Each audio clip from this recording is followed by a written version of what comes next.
Écoutez, chers collègues, si vous en êtes d'accord, nous allons commencer notre réunion avec Thierry Repentin, ministre des Affaires européennes, notre nouveau ministre, puisqu'il a très peu de temps, il faut qu'il parte impérativement à 18h30. Donc si nous voulons les uns et les autres avoir le temps de lui parler, donc je vais essayer d'être brève, ça en général c'est plus agréable pour tout le monde. Donc, Monsieur le Ministre, quand même, je voudrais dire à quel point nous sommes heureux de vous recevoir ici, dans la Commission des Affaires européennes, qui est la vôtre, quelque part aussi, et qu'effectivement, nous commençons un petit peu tard, compte tenu des votes solennels qu'il y a eu tout à l'heure. Alors, me semble-t-il, si vous en êtes d'accord, nous allons travailler de façon privilégiée avec vous. Vous êtes notre interlocuteur permanent et privilégié. Et votre expérience aussi bien parlementaire que ministérielle vous a donné les moyens de nous écouter et vous savez bien à quel point, nous vous l'avons déjà dit, cette commission est prête à faire tout ce qu'elle peut pour vous aider. Il y a à l'heure actuelle en plus une actualité européenne brûlante, je vais dire comme d'habitude, mais encore plus. Et d'abord donc côté actualité économique et financière. Nous serions heureux, par exemple, que vous puissiez nous parler des progrès du projet d'union bancaire, notamment les résultats de la dernière réunion du Conseil ECOFIN qui s'est tenue vendredi dernier, qui est un des premiers sujets chauds, si je puis dire. Nous savons que les débats se sont déroulés au sein du Conseil, notamment nous savons que les positions allemandes évoquant une nécessaire révision du traité pour consolider les perspectives tracées en matière de résolution bancaire et de garantie de dépôt sont aujourd'hui avancées et nous serions heureux de vous entendre à ce propos.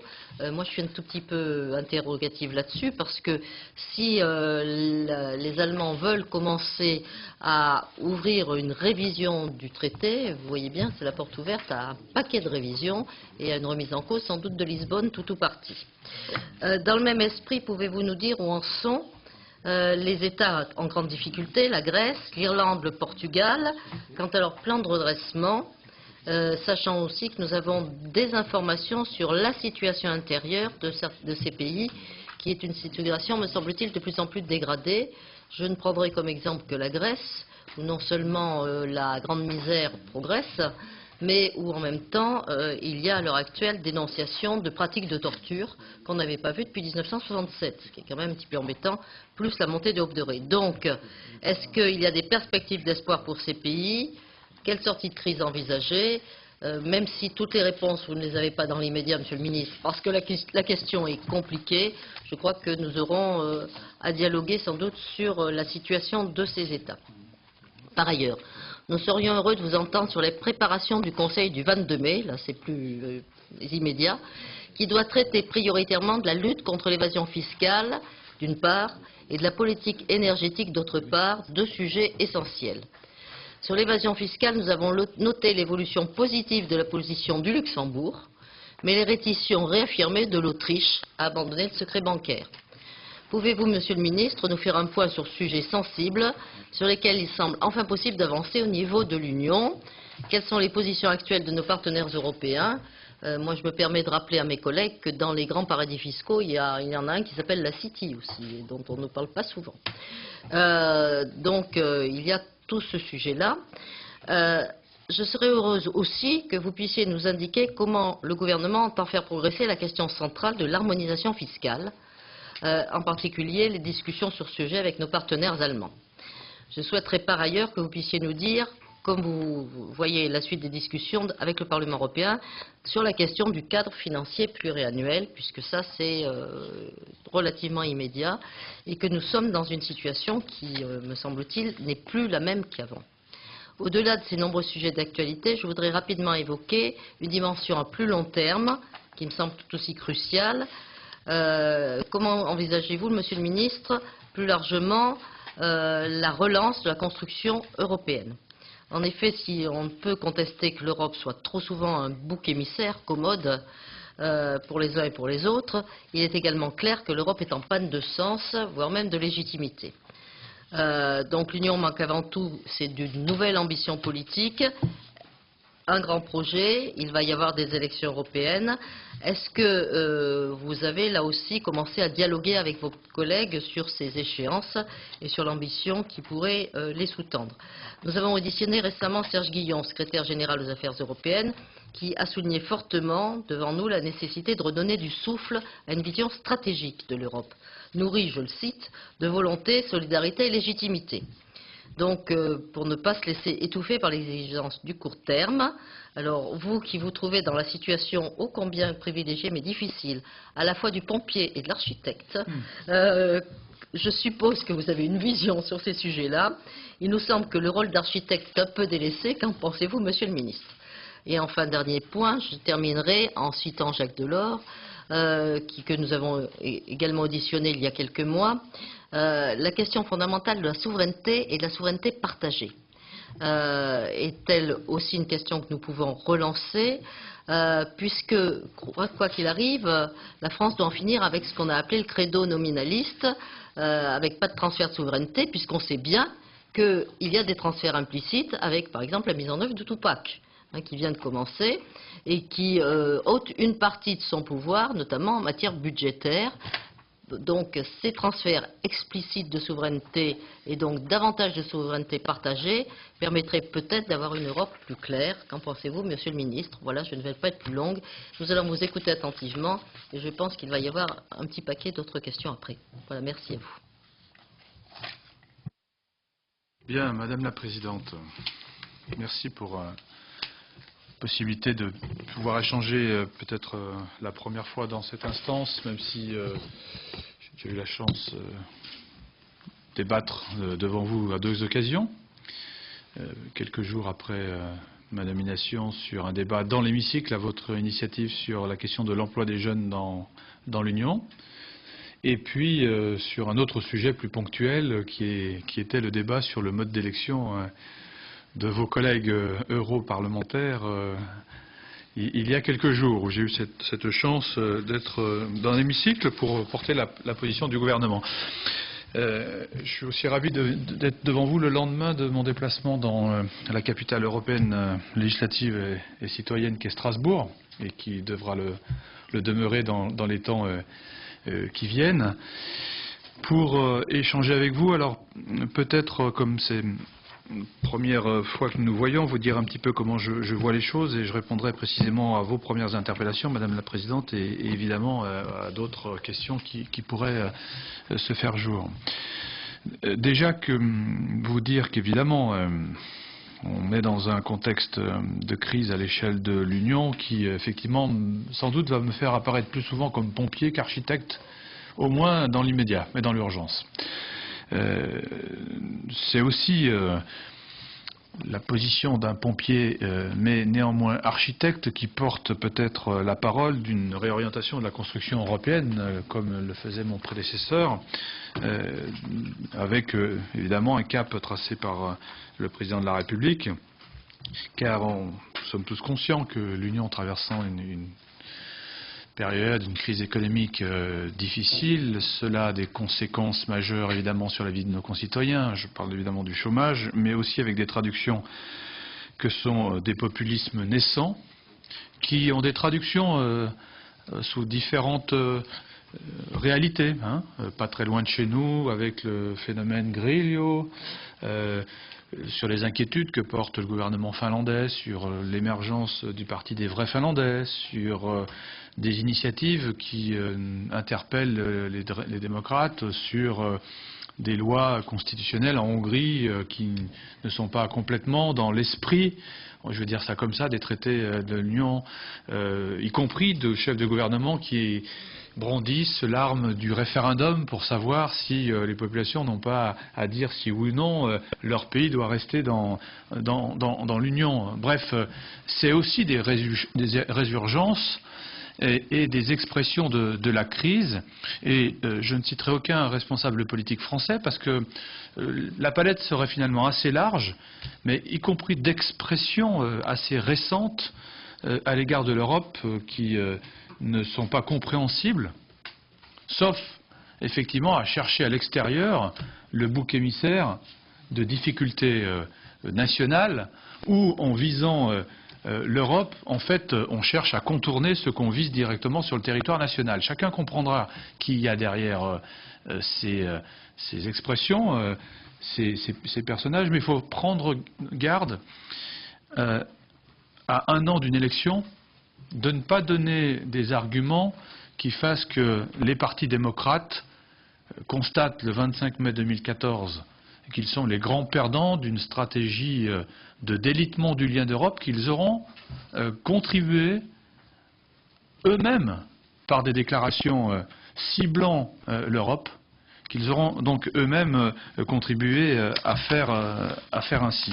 C'est donc pour retrouver aussi du sens qu'on veut réorienter la construction européenne, pour dire aussi clairement qu'on refuse que l'austérité devienne l'horizon unique des peuples européens. Il faut effectivement la réorienter, remettre la question de la croissance et de l'emploi au cœur de l'action de l'Europe. C'est aussi dire que nous devons continuer ce qui a été engagé sur la régulation de la finance, faire un triptyque croissance, responsabilité, régulation de la finance comme le principe directeur de la construction de l'Europe de demain. Il faut aussi accompagner la responsabilité budgétaire qui est nécessaire à l'échelon national, d'abord, et pas forcément en pensant qu'à l'Europe. C'est sans doute un débat qu'on peut avoir ensemble. Une responsabilité budgétaire à conforter de mesures fortes pour la croissance et l'emploi. C'est ce à quoi nous nous employons aujourd'hui. Quand je dis cela, c'est aussi pour couper court à un débat qui s'installe dans notre pays, laissant à penser qu'une bonne gestion budgétaire serait imposée par une décision européenne. Mais la bonne gestion budgétaire, elle est imposée non pas par l'Europe, mais c'est une nécessité à l'égard, y compris du marché monétaire, de la finance. Car si d'aventure, effectivement, notre déficit se creuse dans des proportions qui sont inacceptables, nous aurons à en payer sur la scène nationale, indépendamment d'objectifs ou de trajectoires que nous demande l'Union européenne, nous aurons à en payer le coût, puisque vous le savez qu'aujourd'hui, au taux où nous empruntons, où la France emprunte, un point d'augmentation qui peut venir avec un déficit budgétaire qui s'aggrave et qui du coup inquiète les agences de notation, inquiète les marchés financiers, un point d'augmentation, c'est 2 milliards d'euros cash sur une année, sur un emprunt à court terme. C'est 7 milliards d'euros sur les emprunts à 6 ans. Donc, il faut avoir conscience qu'indépendamment du débat sur l'Europe, il y a de toute façon cette exigence d'une gestion sérieuse budgétaire. Et je veux le dire ici à la Commission des affaires européennes, pour ne pas non plus trop polluer le débat dans cette instance, il me semble que c'est aussi dans la Commission des finances que ce débat devrait avoir lieu, et sans doute d'ailleurs a-t-il lieu aujourd'hui. Voilà, mais la responsabilité budgétaire, j'ai dit, elle doit aussi s'accompagner néanmoins d'un message sur la croissance et l'emploi. Et vous avez contribué, vous avez débattu au cours des 10 derniers mois, pendant que Bernard Cazeneuve était là, à alimenter le débat sur des mesures qui ont été prises. Je veux en rappeler 2 ou 3. Le pacte de croissance en juin 2012, c'est quand même 120 milliards d'euros qui sont actés au niveau européen. C'est aussi à l'occasion la proposition que la Commission fait au Parlement européen du cadre financier pluriannuel sur la période 2014-2020, de nouvelles dispositions qu'il faut regarder avec, je pense, intérêt, comme l'émergence d'une ligne qui n'existait pas par le passé, des 6 milliards d'euros au bénéfice des jeunes, justement, pour les accompagner dans la formation, dans le stage, et surtout à destination des régions où le taux de chômage des jeunes est important. Et puis aussi, c'est une disposition sur laquelle les pays vont avoir à donner un contenu dans les mois qui viennent, qui est la mise en place de la taxe sur les transactions financières, pour se donner de nouvelles ressources, qui peut être une ressource propre à l'Europe demain, ou à une partie de l'Europe, si c'est sur l'Eurogroupe. Donc ça, ce sont des mesures qui indiquent qu'une gestion effectivement rigoureuse de notre budget n'entraîne pas le fait que nous ne puissions pas avoir des outils nouveaux à l'échelle de l'Union européenne qui nous entraînent vers la croissance et vers l'emploi. Un petit mot aussi, néanmoins, pour vous dire que, évidemment, nous pouvons nous-mêmes avoir dans nos perspectives budgétaires de gestion à l'échelle de la nation des rendez-vous qui sont plus difficiles que nous ne le pensions. Je ne vais pas vous refaire un chapitre là aussi, puisque je pense que c'est plus la commission des finances qui doit le faire, mais la croissance qui n'est pas au rendez-vous au dernier semestre 2012, notamment sur l'ensemble des pays de l'Union européenne, c'est effectivement moins de recettes, y compris pour notre pays. Une intervention militaire dans un pays que nous n'avions pas anticipé, c'est aussi de la dépense publique dont on doit tenir compte. Et puis, puisque vous avez eu une question sur le cadre financier pluriannuel, et là pour répondre plus précisément d'ailleurs, où en sommes-nous? Et ça a trait aussi à la gestion du budget ici en France. Bon, la proposition qui est faite par la Commission est une proposition qui, compte tenu des mécanismes, notamment sur les crédits de paiement, pourrait se traduire par effectivement une dépense sur la période 2014-2020 d'une augmentation d'environ 50 milliards d'euros par rapport à la période 2007-2013. C'est très bien parce que on conforte les politiques structurelles, c'est de l'emploi sur de grands chantiers, sur les mécanismes d'interconnexion par exemple européens. Sauf que le Parlement indique qu'il y a des préalables au vote. Hein. Vous savez, on veut s'assurer en quelque sorte que ce qui est acté dans le budget soit bien consommé. Donc on dit on veut une discussion à mi-chemin pour être sûr que si ce n'est pas consommé, il puisse y avoir des réorientations, dont acte, c'est la clause de revoyure.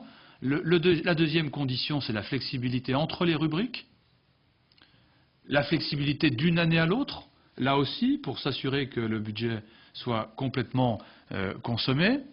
Sur ces deux premiers points, la France a dit qu'elle était ouverte au dialogue avec le Parlement. Le troisième point sur lequel nous sommes ouverts, mais ce n'est pas forcément une ouverture totale avec d'autres pays, c'est que l'Europe un jour puisse avoir un budget, une ressource qui lui soit propre dans le budget. Nous on dit pourquoi pas, ça ne peut pas se faire dans l'immédiat, ça ne peut évidemment pas se faire avant l'adoption en juin ou juillet prochain du budget, mais regardons par exemple l'affectation en partie, pourquoi pas, de la taxe sur les transactions financières. Pourquoi pas? Cela nécessite... Mais aujourd'hui, on est sur un cadre de dialogue à traité constant sur le traité de fonctionnement de l'Union européenne. La vraie difficulté, elle n'est pas là. La vraie difficulté, elle est sur ce que les spécialistes, vous êtes pour certains, appelaient le budget rectificatif. Et en gros, c'est dans ce que je dis, ce que vous appelez... Parce qu'on est très vite dans un débat où les non-spécialistes ne comprennent pas les termes. En gros, on veut solder les factures du passé. On veut s'assurer que ce qui est engagé est payé sur de l'argent qui ne vient pas impacter, obérer l'enveloppe 2014-2020. Et là, ça pose difficulté. Parce que la Commission estime, effectivement, de l'ordre de 11 milliards 200 millions d'euros, l'appel budgétaire supplémentaire fait par les pays vers les pays de l'Union européenne en disant on a besoin de cet argent pour payer des dépenses du FSE, des dépenses du FEDER. Et cet argent, comme il n'est pas inventé, il faut que nous le sortions de nos caisses. Pour la France, c'est 1 milliard 800 millions d'euros de dépenses budgétaires supplémentaires qui n'avaient pas été évidemment anticipées dans la trajectoire budgétaire, dans le semestre européen, ni dans le calcul du déficit des 3% que nous avions comme objectif fixé par l'Union européenne. Ce qui veut dire que si on ouvre la discussion sur pourquoi pas, il faut qu'en même temps on dise que la Commission tienne compte de cet élément nouveau et que l'objectif de 3% il soit en 2014 et pas en 2013. C'est la demande qui a été faite. Je pense que c'est une demande qui... enfin, il y a une comment dire, réception plutôt positive de notre message, notamment au motif que la France a fait beaucoup de réformes structurelles au cours des 2 dernières années, que par conséquent, comme elle est sur une bonne trajectoire, on peut effectivement décaler d'une année. Ceci étant, cette position ouverte de la France n'est pas une position ouverte aujourd'hui par tous les pays de l'Union européenne, notamment, y compris de petits pays pour qui la contribution serait bien moindre que celle de la France, de l'ordre de 200 à 300 millions d'euros. Le deuxième chantier aussi que vous avez cité, Madame la Présidente, aussi, c'est l'union économique et monétaire. C'est les suites, en quelque sorte, d'avancées qui ont été actées au cours des derniers mois vis-à-vis d'une véritable union bancaire de la zone euro. L'expérience nous a montré au courant du mois de mars, à travers la crise chypriote, que ces avancées étaient bien nécessaires et que ce qui a déjà été fait par le passé sont des avancées positives qui, soit dit en passant, ont permis quand même de répondre à une crise majeure d'un pays, et on a, je trouve, rapidement gommé ce que permet l'union de moyens mis ensemble par des pays pour répondre à une crise d'un de ses membres.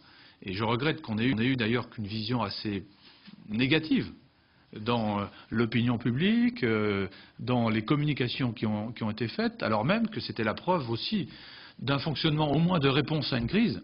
Alors la question était effectivement de dire, aurait-on pu l'éviter par des mécanismes de prévention qui n'existaient pas? Et du coup, c'est bien là qu'il faut avancer. C'est-à-dire qu'une fois qu'on a dit qu'on pouvait effectivement, avec la Banque Centrale Européenne, accompagner les États, on voit bien qu'il faut aller au-delà pour accompagner désormais directement les banques, puisqu'accompagner les États, c'est aussi aggraver en quelque sorte la qualité de leur dette souveraine. Donc il n'y a pas de raison que ce soit les États, mais plutôt les banques qui devraient être aidées directement.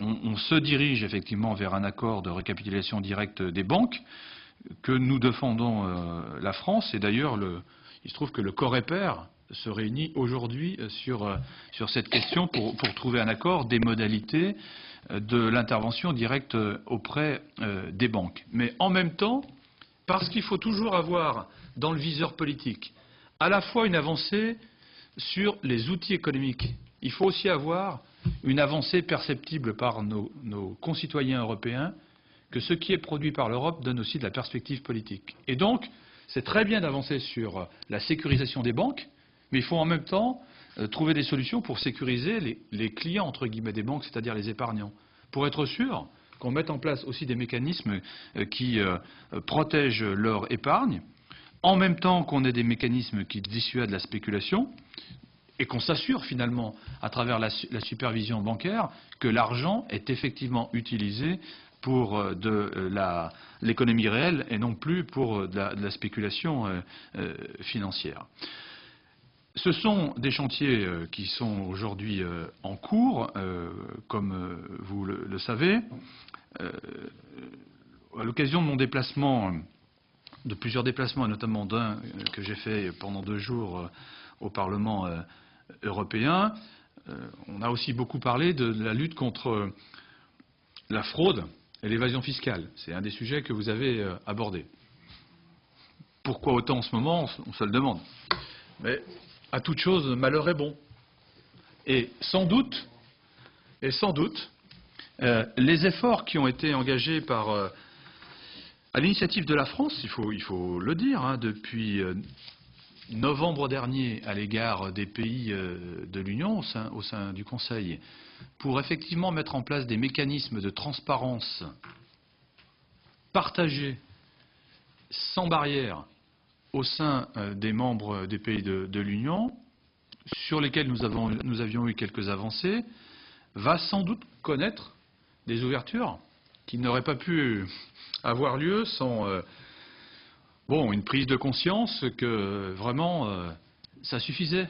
On était arrivé au terme de ce qui était acceptable, et le terme de ce qui était acceptable, c'était de se rendre compte que dans notre périmètre de l'Union européenne, nous n'arrivions pas à avoir des éléments de transparence des comptes, alors même que certains des pays membres de l'Union acceptent cette transparence à l'égard d'États tiers, notamment dans le cadre de coopération entre les États-Unis et des pays qui aujourd'hui sont encore des paradis fiscaux. Alors, vous avez vu que sous la pression, notamment sous la saisine de 7 ministres de l'économie et des finances récentes, qu'il y a eu des ouvertures de 2 petit pays, petit par la taille et par la population, mais importante dans le réseau bancaire, que sont le Luxembourg et l'Autriche. Vont-ils aller jusqu'au bout? Les pressions, les argumentations se font d'une façon très pressante, désormais au plus haut niveau des pays concernés, de la Commission, et nous avons effectivement bon espoir, même si un des deux pays qui est confronté à une élection cet été dit que la solution définitive et ouverte se fera plutôt à l'automne qu'avant les élections. C'est un pays de la chaîne alpine, je ne dis pas lequel, mais vous avez suffisamment de faisceaux d'informations pour voir de qui je parle. Voilà quelques petits sujets sur lesquels j'ouvre en quelque sorte un échange, pas forcément un débat, en me tenant à votre disposition pour répondre éventuellement à d'autres éléments d'intervention de vos parts. Merci beaucoup. Donc, il y a pour le moment 3 intervenants. Donc, essayez de vous tenir dans les 2 minutes pour que nous ayons le temps du débat. Mais je ne vais pas mettre le chronomètre. En général, cette commission est assez raisonnable. D'accord. Donc, Joachim Pueyo. Madame la Présidente, merci. Monsieur le Ministre, moi, je voudrais vous poser une question qui n'a rien à voir avec le problème budgétaire. Je suis co-rapporteur d'une résolution européenne sur la relance de l'Europe de la défense, qui s'inscrit dans le prolongement direct des recommandations du dernier Conseil européen du 13 et 14 décembre 2012, qui a déclaré dans ses conclusions vouloir associer étroitement les États membres aux travaux préparatoires à la réunion au Conseil européen de décembre 2013 qui aura notamment trait essentiellement à l'Europe de la défense. Cette résolution s'oriente vers 3 points. Augmenter l'efficacité, la visibilité et l'impact de la politique de sécurité et de défense commune, renforcer le développement des capacités en matière de défense et puis renforcer l'industrie européenne de la défense. Moi, je voudrais vous poser la question, quelles sont vos relations avec les autres ministres européens sur cette question et est-ce que vous comptez prendre des initiatives fortes pour préparer effectivement ce Conseil européen qui me paraît important, d'autant plus que si on développe l'Europe de la défense, je suis convaincu qu'on développera également l'idée positive de l'Europe auprès de nos concitoyens au moment où, comme vous l'avez dit à juste titre, les élections vont être difficiles en 2014. Monsieur le ministre, on va m'appeler à l'hémicycle pour la motion de rejet. Si je ne peux pas être là à votre réponse, je vous prie de bien vouloir m'excuser. J'ai été moi-même parlementaire, donc je sais ce que ça veut dire. J'ai des souvenirs. William Dumas.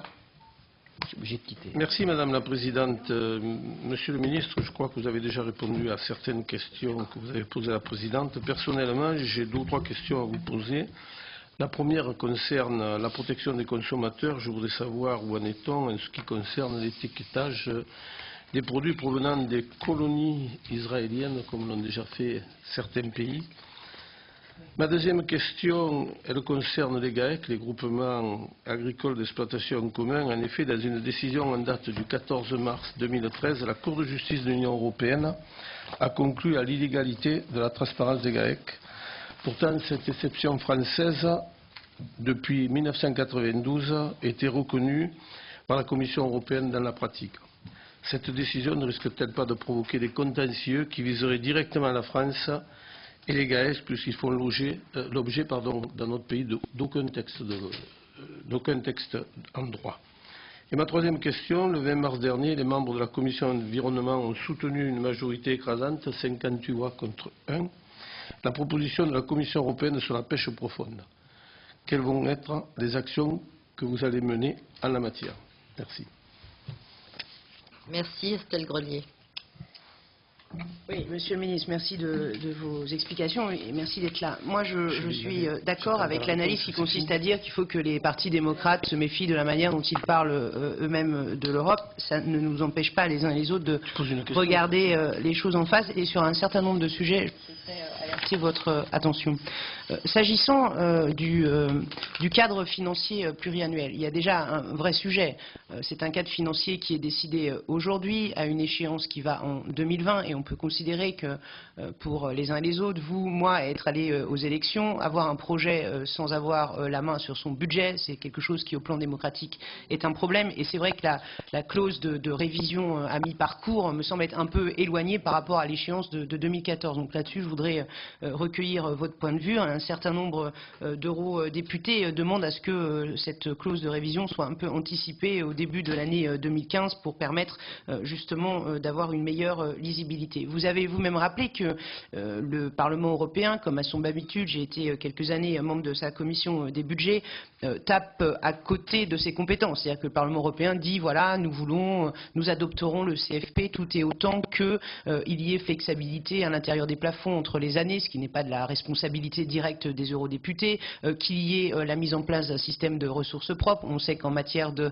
recettes, le Parlement n'est appelé que sur la question du vote conforme. Donc là, ils ont tapé à côté du sujet. Le vrai sujet du Parlement européen, si j'entends ce que disent les collègues, c'est la question du budget 2013, de la liquidation, vous l'avez rappelé, des restes à liquider, qui est un vrai sujet, parce que ça supposerait que nous ayons engagé des dépenses sans les honorer. Donc c'est une forme de monnaie de singe sur nos engagements. Et je voudrais là-dessus avoir votre position assez claire sur la position française. On nous dit que les Allemands seraient prêts à aller sur l'alimentation du budget 2013, donc à aller aux demandes du Parlement européen sur le budget 2013, sans rien lâcher en revanche sur la question du cadre financier pluriannuel 2014-2020. Je voudrais avoir cette position de votre part et demander ce que la France entend faire. J'ai bien compris la contraction des finances publiques. En même temps, Monsieur le Ministre, pour être rapporteur du prélèvement sur recettes, ça ne fait absolument aucun débat à l'Assemblée nationale. Alors je ne sais pas si son augmentation ferait débat, mais en tout cas, son adoption n'a jamais fait vraiment débat. Ça, c'est le premier sujet. Deuxième sujet sur le problème de ce cadre financier pluriannuel, c'est qu'on a beau retourner les chiffres de tous les côtés. Moi, je ne suis pas plus d'accord sur ce point avec vous qu'avec votre prédécesseur. Les budgets sont en baisse et le plan de croissance annoncé ne l'est pas, sauf à ce qu'il soit financé par du redéploiement. Donc, je voudrais savoir comment vous le retrouvez, ce plan de croissance de 120 milliards sur ces budgets-là, même si on sait qu'une partie sera certainement financée par la BEI. Sur le deuxième point, excusez-moi, Madame la Présidente, c'est un peu long, mais ce sujet, je trouve assez passionnant. Sur la question de la supervision bancaire, on a un vrai problème avec les Allemands. Déjà, on a un problème sur ce qu'on met derrière l'Europe politique. Par Europe politique, les Allemands entendent forcément sous institutionnel. Nous entendons Europe des projets. Ce préalable étant posé, Wolfgang Schäuble vient quand même d'enfoncer un coin dans la porte, et un ultime coin dans la porte du franco-allemand qui, me semble-t-il, va pas très bien. La supervision bancaire était une des choses que François Hollande, notre président de la République, avait obtenues, sans révision des traités. Quand Schäuble dit « mais nous, on est très favorable », vous avez vu aujourd'hui ce que son porte-parole vient de déclarer, on est très favorable, on vous rassure sur notre volonté de faire la supervision bancaire, tout est autant qu'on procède à une révision du traité de Lisbonne, ce qui, je crois, en politiquement correct ne s'appelle pas du foutage de gueule, mais peut quand même être interprété un peu sur ce mode-là. Et moi, je suis très inquiète sur cette question. Un quasi dernier sujet, le sujet du traité de libre-échange entre l'Union européenne et les États-Unis, qui ne sont pas sans poser un certain nombre de problèmes. Je voudrais qu'une fois pour toutes, on nous dise quelle a été la position du gouvernement français. Aujourd'hui, les ministres consultent beaucoup. On a quelques-uns ici à avoir rencontré Nicole Bricq, et on a cru comprendre que le gouvernement français, sous réserve que nous allions à quelques aménagements de l'exception culturelle, irait au mandat de négociation déterminé par De Gucht, qui n'est pas sans poser un certain nombre de problèmes sur les marchés agricoles, les marchés industriels, les marchés financiers, mais vous connaissez ça par cœur. Moi, je voudrais qu'un ministre de ce gouvernement nous dise quelle est la position là-dessus des Français. Et puis, sur l'avenir budgétaire, qui est un sujet important, sur le budget propre à la zone euro, quelle est votre approche? Est-ce qu'on est favorable à un budget spécifique de la zone euro? Si oui, quelles seront les modalités de son contrôle démocratique? Est-ce qu'en effet, c'est l'Europe des cercles rapprochés, moins rapprochés qui se met en œuvre? Est-ce que ça suppose qu'on a un peu raté la question des élargissements, puisque là, on aurait la preuve qu'on n'a pas pu intégrer? Ça, c'est un point, voilà. Et un dernier point, parce que le collègue a parlé du règlement en eau profonde, de la pêche en eau profonde, qui concerne un certain nombre de ports de pêche français. Pas le mien, mais quand même, nous sommes solidaires de nos collègues. il y a un problème avec la commissaire Damanaki, et je voulais alerter l'attention de notre nouveau ministre sur ce thème, qui est réputé dans les milieux avoir un accès extrêmement ouvert aux organisations non gouvernementales et en particulier à des organisations très connues, aux réseaux financiers extrêmement obscurs comme par exemple Pew, et assez peu ouverte à la discussion avec les pêcheurs. Donc je voulais m'assurer, si je discutais souvent de ça avec votre collègue Cuvillier, mais si vous-même vous pouviez glisser dans l'oreille de Madame Damanaki, qui sera forcément sensible à ce que la porte de son bureau soit ouverte de manière égale aux acteurs directement concernés, ainsi qu'à leurs détracteurs, ce qui paraît être la moindre des choses au plan démocratique. En vous souhaitant bon courage sur un sujet, Monsieur le Ministre, passionnant, et avec vous, nous serons toujours très heureux de discuter. Il se trouve que j'ai connu Monsieur le Ministre dans des sujets beaucoup plus locaux et de proximité, puisque nous avons œuvré ensemble à l'Association des communautés de France, qui n'est pas vraiment un sujet européen, et que je suis ravie que nous nous retrouvions sur un de nos thèmes favoris. Merci beaucoup. Merci Estelle. Arnaud Richard. Oui, je m'associe à Estelle Relier pour saluer l'arrivée de Thierry Repentin, ses responsabilités importantes, même s'il en avait des non moins importantes au sein du gouvernement avec la formation professionnelle, auquel je suis très attaché. Vous arrivez, Monsieur le Ministre, à un an à peu près des élections européennes. De façon très pratique, comment voyez-vous le rôle d'un ministre des Affaires européennes pour lutter contre ce qui a été dit par les uns et les autres, le populisme ambiant dans chacun des pays européens, et en particulier en France à la veille des élections européennes, alors que beaucoup de nos compatriotes voient l'Europe comme le bouc émissaire de nos difficultés. De manière très pratique, avec mon collègue Razi Hammadi, nous faisons un travail au sein de cette commission sur le pacte de croissance pour l'emploi, qui a un nom assez pompeux, mais on aimerait avoir votre avis sur ce pacte de croissance, sur sa mise en œuvre très opérationnelle, sur laquelle nous travaillons.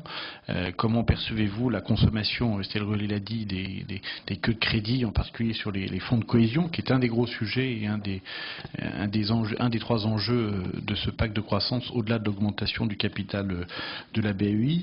Sur un sujet qui n'a rien à voir, comment percevez-vous l'accord politique et sa mise en œuvre relatif aux conditions des demandeurs d'asile, sujet éminemment important sur lequel moi j'ai toujours été en soutien de Manuel Valls, et je le lui ai dit d'ailleurs lors du budget il y a quelques mois.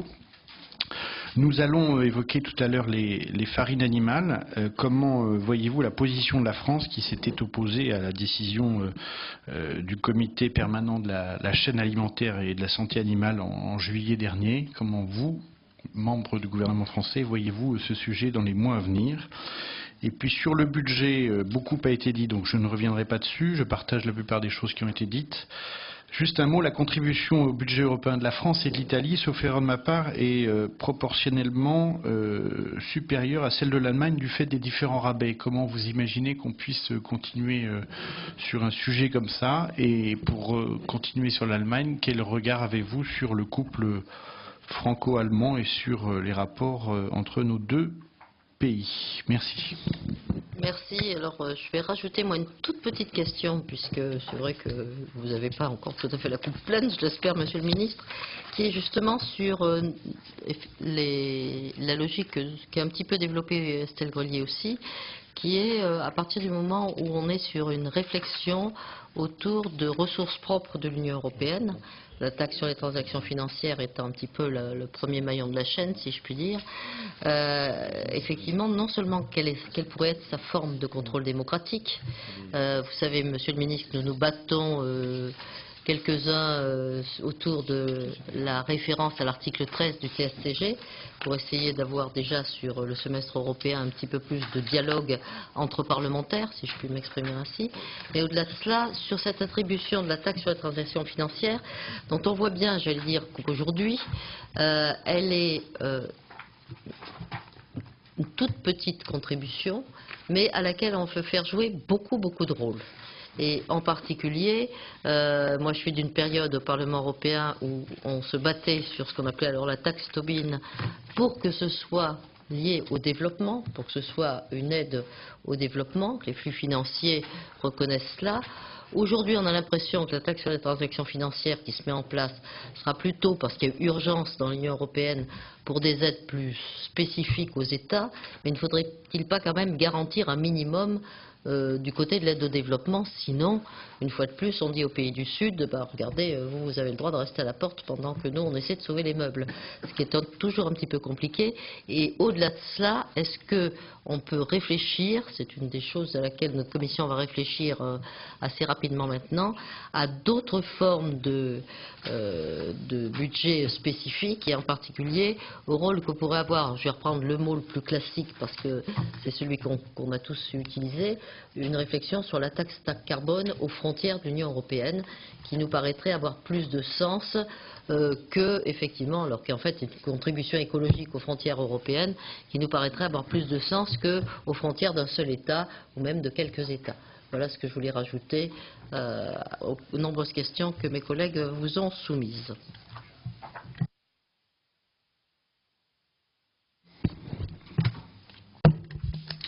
Bien, alors, pardon Madame la Présidente, Mesdames et Messieurs, je mesure l'immensité du travail qui est devant moi et l'interministérialité nécessaire à faire vivre. Alors quelques éléments par rapport à vos questions. Le premier peut-être, c'est, même si je n'étais pas à la réunion informelle de l'ECOFIN, c'est en soi d'en minimiser la portée dans l'annonce qui était faite sur l'ouverture des traités. Je le dis parce que c'est une déclaration qui a été faite effectivement par le représentant allemand, d'une façon un peu volontariste de sa part, sans que je ne sois complètement sûr qu'un mandat lui ait été donné. Ceci étant, je veux réaffirmer ici que nous tenons au respect du calendrier de l'union bancaire, comme convenu par le Conseil européen du mois de décembre dernier. On salue évidemment l'accord obtenu qui avait eu lieu sur la supervision des banques, qui constitue une étape importante vers la recapitalisation des banques, qui vise à créer ce cercle un petit peu vicieux entre dette bancaire, dette souveraine. Nous souhaitons aller au-delà. Alors, le ministre allemand a indiqué que pour lui, il fallait une révision des traités finalement pour bien masquer la différence entre les activités monétaires de la banque et la supervision bancaire. Bon, les ministres des Finances ont dit à leur niveau qu'ils y étaient prêts le moment venu. Nous verrons bien s'il y a une révision des traités dans les prochaines années, mais aucun terme n'a été fixé. Et vous qui connaissez bien, mieux que moi, le fonctionnement des institutions européennes, l'importance des calendriers d'élections et leurs répercussions sur l'ouverture ou non d'un certain nombre de débats, je ne crois pas que nous puissions imaginer qu'il puisse vraiment y avoir une révision des traités avant 2017. Donc il n'y a pas d'urgence, en tout cas, sur la révision des traités, même si la France a toujours dit il n'y a pas de tabou de discussion sur cette question, mais voyons déjà si, dans le cadre des traités aujourd'hui, nous ne sommes pas capables d'élaborer des solutions par rapport aux demandes qui s'expriment de la part des États. Et sans doute y a-t-il une marge aujourd'hui possible dans le cadre des traités pour ne pas avoir à ouvrir une révision des traités.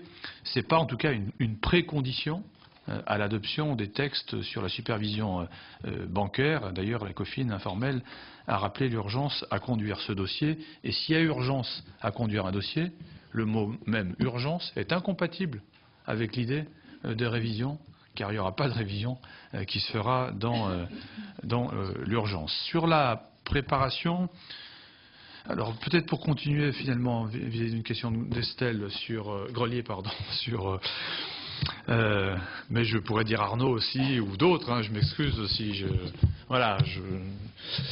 vais me faire à cette idée, ce formalisme, sur l'accord transatlantique entre l'Union européenne et les USA, pour lui dire qu'il y a eu effectivement l'élaboration d'un mandat de GUT qui aujourd'hui fait l'objet d'une expertise avant qu'il ne soit définitif. Donc c'est un mandat de discussion aujourd'hui soumis à l'analyse des différents États. Quelle est la position de la France? La France, comme une grande majorité des pays, est ouverte à ce que ce dossier soit effectivement un dossier sur lequel on prenne du temps pour le finaliser si d'aventure il était ouvert. Si je dis cela, c'est que nous ne sommes pas pressés. Nous sommes moins pressés que l'actuelle commission d'avoir un aboutissement dans le terme de cette commission qui souhaiterait mettre à son actif un accord commercial. Je dis ça parce que c'est une donnée quand même qui va s'ouvrir, le débat va s'ouvrir. Donc certes, le dossier peut être ouvert sous l'actuelle commission, mais il peut se conclure avec la prochaine, donc à l'issue d'une échéance démocratique au cours de laquelle les concitoyens européens auront à choisir et à voter pour des orientations. La France, néanmoins, a dit son ouverture, car nous y avons sans doute intérêt si les choses sont bien bordées. Quand je dis intérêt, je parle de l'activité économique européenne. Nous y avons un intérêt dans le cadre des échanges avec les États-Unis. Ceci étant, il y a des lignes rouges ou des points incontournables qui sont des préalables qui devront se retrouver dans le mandat qui fera l'objet ensuite de la discussion. Quels sont-ils? Il y en a un qui a été cité, alors qui fait un peu la spécificité française, qui est l'exception culturelle, les réseaux que connaît bien Aurélie Filippetti. Et il faut évidemment que la France ne soit pas seule à demander à ce que l'aspect culturel soit sorti de cet accord. À l'heure où nous nous parlons, plusieurs pays ont déjà rejoint la position française. La Pologne, par exemple, de mémoire. Le président slovène que j'ai vu à midi m'a dit qu'il soutiendrait aussi la position française. Le ministre allemand de la Culture soutient aussi la position d'Aurélie Filippetti. Et je dis bien le ministre allemand, je n'ai pas dit le gouvernement, mais il a signé un courrier au président de la Commission. D'autres pays vont nous rejoindre, sont sur le point de le faire. Je pense à l'Italie, je pense à la Roumanie. Enfin, nous sommes plutôt bien partis pour le sortir. Je rappelle d'ailleurs que dans un précédent dossier de même nature entre l'Europe et le Canada, dans le mandat, là aussi sur l'échange commercial, il n'y avait pas à l'origine, n'était pas sortie l'exception culturelle et nous l'avons fait intégrer dans ce document. C'est le premier point. Le deuxième point, il rejoint sans doute une des préoccupations et ça aurait pu être un élément de réponse à votre collègue qui est parti en commission pour voter, en plénière pour voter, excusez-moi, c'est celui de la défense. L'ouverture du marché. Voilà, donc je vous renvoie à la position ferme de Le Drian que je relaie partout où je passe. Pas d'ouverture du marché public à la défense. Ça a toujours été le cas.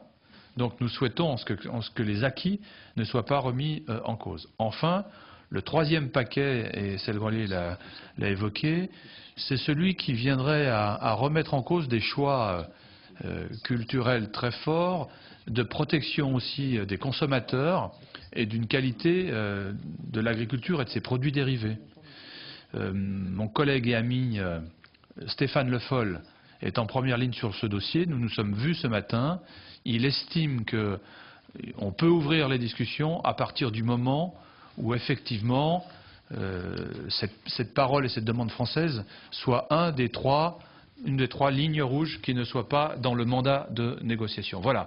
En précisant d'ailleurs sur ce point de l'agriculture que les vraies difficultés, c'est les barrières non pas financières, mais un certain nombre de normes qui seront à discuter. Voilà. Donc oui à la discussion sous réserve qu'effectivement au moins 3 points sensibles soient exclus de la discussion dans le cadre de l'accord libre-échange. C'est la position que je porte en interministériel à l'occasion de mes déplacements. Alors sur la pêche en eau profonde. Je m'excuse de ne pouvoir vous répondre précisément sur certains sujets que je découvre aussi en venant, et j'espère que vous m'en tiendrez pas rigueur après 3 semaines, mais vous avez raison, prenez-moi en défaut maintenant parce que ça ne va pas durer. Sur la pêche en eau profonde. On va monter en niveau en même temps que toi. Mais oui, merci. Merci. Protégez-moi de mes...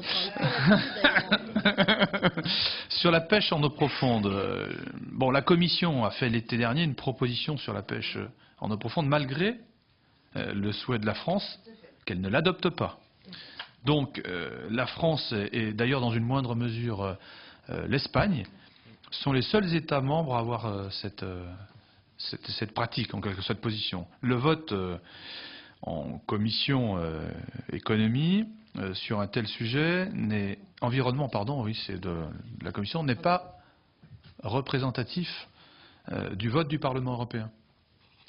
Donc il y a aujourd'hui matière à discussion et le vote de la commission de la pêche, comme les discussions du Conseil, devrait permettre une position du compromis final plus équilibrée.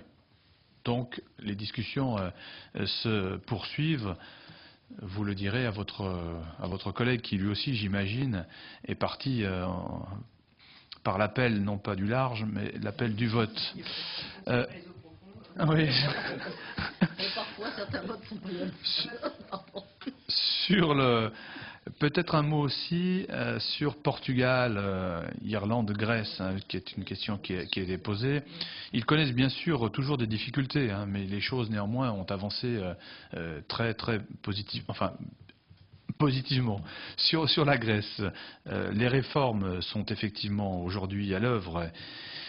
Et les messages de la Troïka sont plutôt positifs. Ainsi, aujourd'hui, la Grèce peut-elle toucher de nouveau des aides financières pour accompagner les réformes.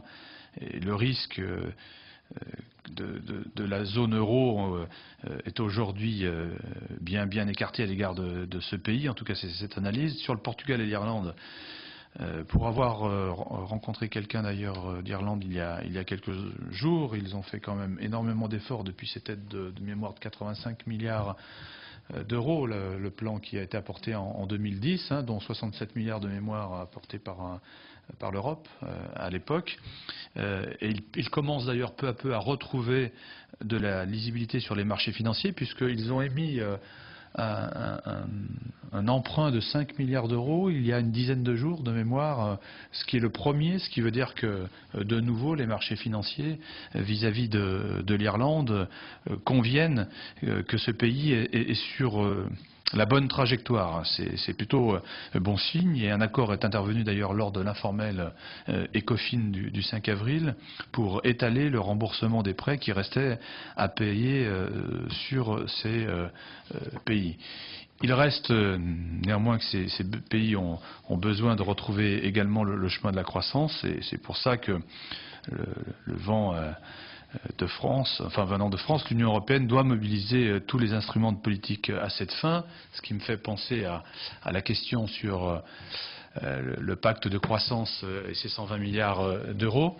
Alors ces 120 milliards d'euros à l'échelle évidemment de l'Union européenne, ce qui veut dire que la France en a une part à due proportion de ce qu'elle représente. Il y a de très bons travaux que je vous invite à lire, M. Arnaud Richard, notamment un rapport à mi-parcours de son travail par M. Razi Hamadi sur cette question. C'est un élément d'information. Je ne dis pas que ça ne doit être que votre seule Bible, mais c'est néanmoins effectivement un élément d'analyse. La Commission elle-même devrait faire un rapport, je crois, pour le mois de juin prochain. Et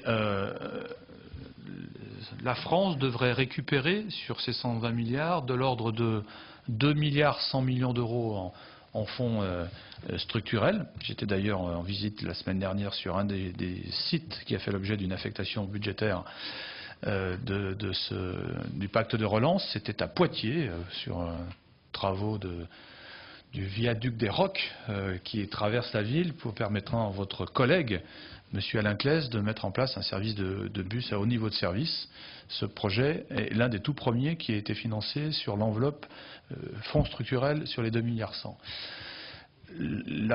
L'apport le plus important finalement sur ces 120 milliards d'euros réside dans la capacité de la BEI de mobiliser ses propres possibilités d'accompagner des projets publics, des collectivités locales, mais aussi, et je vous le signale parce que ça n'était pas le cas par le passé, des investissements sur le plan université et hôpital 2020, puisque la BEI ne pouvait pas intervenir sur ces deux aspects importants de la vie de notre collectivité locale.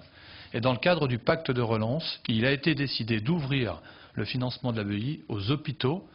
Je le dis parce que beaucoup d'élus l'ignorent encore, et c'est d'ailleurs une vraie difficulté auquel je suis confronté, ainsi que sur le développement des universités. Et pour la France, c'est pas neutre, parce que la recapitalisation de la BEI à hauteur de 10 milliards, qui va lui permettre d'en prêter 60, pour la France, sa quote-part, c'est 7 milliards de possibilités de droit de tirage en 2013, 7 milliards en 2014 et 7 milliards en 2015. Il faut dire aussi quand les choses ne vont pas bien, et je dois dire que les choses ne vont pas bien entre le moment où on décide et le moment où on peut mettre en place. J'ai vu le vice-président de la BEI la semaine dernière. En fait, les modifications issues de cet accord de juin 2012, nécessaires, les changements de règlement, c'est très long. Il a fallu la recapitaliser, appeler en quelque sorte de la part des États leur propre contribution pour faire 10 milliards. La France a payé son 1,6 milliard d'euros il y a 3 semaines. Donc aujourd'hui, la BEI est en capacité de prêter. Nous l'avons fait remonter un certain nombre de projets qui ont été repérés par les SGAR notamment. Mais je trouve que les choses ne vont pas suffisamment vite. Voilà, il faut le dire. Et si vous-même, vous avez la possibilité de secouer, enfin de mobiliser, pardon, motiver les services de la data, enfin, et des SGAR, il ne faut pas hésiter à le faire. Ensuite, il y a une petite ligne plus modeste de Project Bond de 400 millions d'euros pour la France. Nous avons suggéré 4 projets en centrale pour voir s'ils ne pouvaient pas être soutenus par des projets bonds. Ce sont 2 programmes autoroutiers et 2 programmes d'irrigation de territoire sur des réseaux d'information et de communication. Voilà quelques éléments de réponse. Sur l'harmonisation fiscale, je voudrais en dire un petit mot. C'était une question initiale de Madame la Présidente, pour dire que l'harmonisation fiscale, elle regroupe beaucoup de réalités. La TTF, c'est une harmonisation fiscale.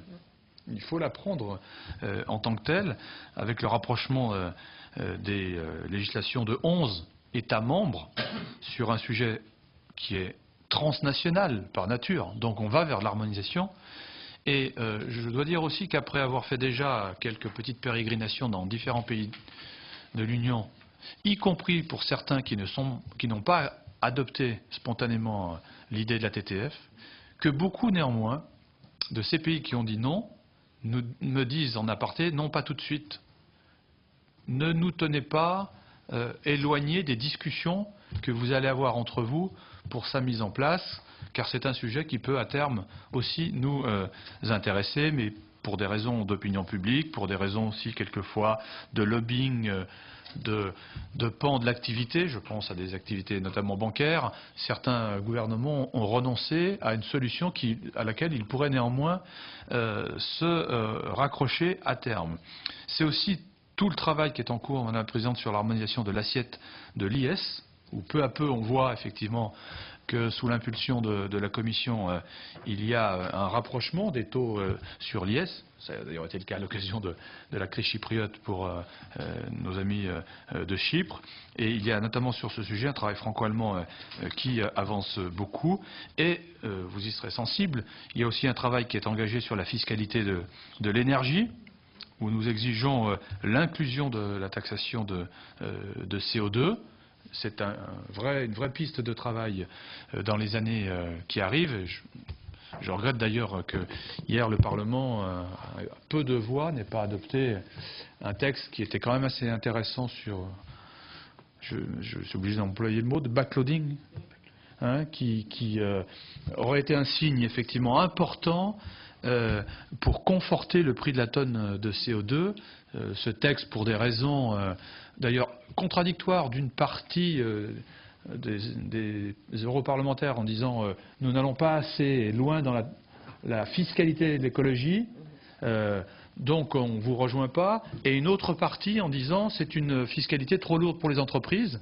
Et du coup nous avons eu sur ce texte une conjonction des contraires, une conjonction d'ailleurs qui a dépassé des logiques de parti. Hein. On a vu aussi que le sens national, quelquefois, reprenait le dessus sur le grand projet politique européen. Alors, on a évité le pire, puisqu'on m'a expliqué que dans ce vote n'était pas un vote négatif définitif, mais en fait, la Commission était de nouveau saisie sur le texte lui-même pour y retravailler et revenir devant le Parlement en première lecture.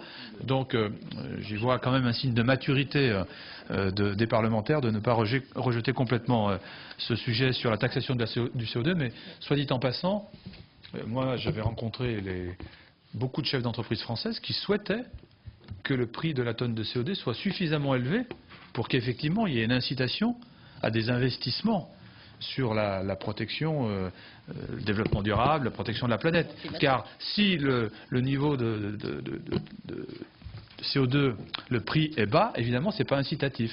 Et qu'est-ce qui s'est passé depuis hier? Les marchés ont baissé, de facto. Donc il n'était déjà pas élevé, il est proche de zéro aujourd'hui, donc il va falloir effectivement en reparler. C'est un vrai sujet d'harmonisation fiscale sur lequel je crois nous pourrions trouver un accord national et européen assez intéressant. Alors je vais essayer de répondre sur d'autres choses, sur la politique de défense, de sécurité de défense. Alors il y a trois volets effectivement sur lesquels nous voulons une approche ambitieuse qui sera l'objet du sommet de décembre 2013 à travers la question de l'état-major de l'Union européenne qui est toujours sur la table. Ce sera aussi, donc c'est une question en quelque sorte institutionnelle. Nous aurons aussi à l'occasion de ce Conseil beaucoup de débats sur des théâtres opérationnels, notamment au Mali, où il faut continuer à développer des opérations, notamment sur la formation. Enfin, Jean-Yves Le Drian en parle souvent, hein, la formation des Maliens eux-mêmes pour qu'ils puissent effectivement assumer complètement leur défense. Et là, je trouve qu'il y a quand même une réactivité assez positive des pays qui mettent à due proportion de ce qu'ils représentent, quelquefois quelques unités d'hommes pour des formations sur le terrain, quelquefois plusieurs centaines, mais c'est un sujet sur lequel la position de la France est néanmoins soutenue par beaucoup des pays de l'Union européenne qui nous sont d'ailleurs assez reconnaissants d'intervenir sur un pays pour le sécuriser, cette sécurité étant évidemment prioritairement intéressante pour le pays lui-même, mais chacun sait les développements qu'il peut ensuite entraîner à une échelle internationale. Et puis, nous attendons aussi une communication de la Commission sur la base industrielle technologique de défense, mais je répondrai peut-être plus précisément à votre collègue qui est parti, peut-être d'ailleurs par un échange de courrier, mais les ministres de la Défense des 27 discuteront de ces sujets à l'occasion d'une conférence des affaires étrangères défense la semaine prochaine. Voilà quelques éléments que je voulais vous apporter. J'ai bien conscience que toutes vos questions n'ont pas trouvé d'approche, enfin de réponse très, très précise. Mais ça me donnera l'occasion, s'il y a une certaine frustration, de me reconvoquer rapidement. Oui, merci Monsieur le Ministre. Comptez sur nous pour vous réinviter assez souvent, je pense. Peut-être puis-je me permettre du coup de vous informer par rapport aux accords Union européenne-États-Unis, oui, pour le fait qu'il y a un groupe de travail qui se met en place avec des représentants de 4 commissions, de façon à ce que l'entièreté du champ soit traitée, donc la Commission des Affaires européennes, la Commission des Affaires étrangères, Commission économie et Commission culture, bien sûr. Et que de ce point de vue-là, bien entendu, ce travail transversal, nous vous le soumettrons quand il aura avancé, bien entendu, et je pense que ça sera là aussi une information efficace aussi pour nos collègues. voilà ce que je voulais rajouter. Sinon, je vais vous remercier une fois de plus au nom de tous nos collègues, même si en ce moment les votes font qu'on se promène beaucoup entre le 33 et l'Assemblée nationale. Merci à vous donc de nous avoir donné ces informations. Vous avez bien vu que nous continuerons à vous questionner. Et puis surtout, n'hésitez pas non plus à solliciter votre commission quand vous en avez besoin sur l'interface avec les parlementaires. Merci Madame la Présidente. Je voulais simplement vous dire que je suis dans la mesure où on ne fait pas trop me promener dans toute l'Europe à votre disposition. Je m'adresse à vous Madame la Présidente, mais y compris à l'égard des parlementaires ici présents. Je sais que c'est important, notamment quand les conseils arrivent, qu'il y a un travail de proximité qui soit fait entre le gouvernement et le Parlement.